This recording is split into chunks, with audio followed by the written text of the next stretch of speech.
the husband first need to come back to SA.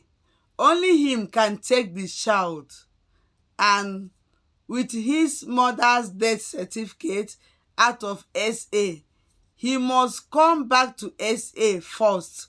Okay, okay. So the husband need isi na South Korea bata SA.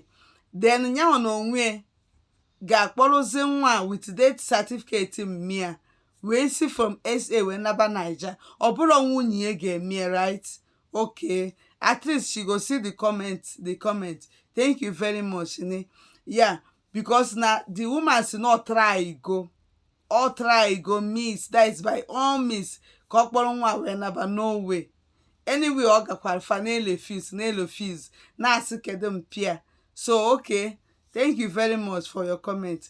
At least onwe ndị a nwebara idea na all these things na happen like this. So nyanwa che na yanwa ya eji nwa aka wee kpọrọ ya na ba mara na o nidiri mpịa, because mpịa na nwa mpịa me DNA nwa o ji o si na o ji na mpịa na ha documentary ya. So na mpịa no South Korea na no mpịa nwetezie, that is nwetezie akwụkwọ ka o yesi wee batazi Sauti. So that means na the woman ya akwasagodu fanwa oya nalo na oya eche ka die mgbe ọ na die ji wee nweta akwụkwọ isi South Korea bata SA.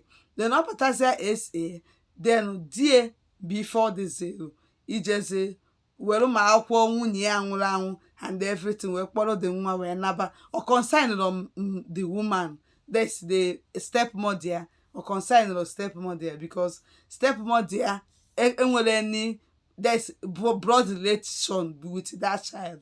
Yeah, okay, thank you very much for your comment. That also.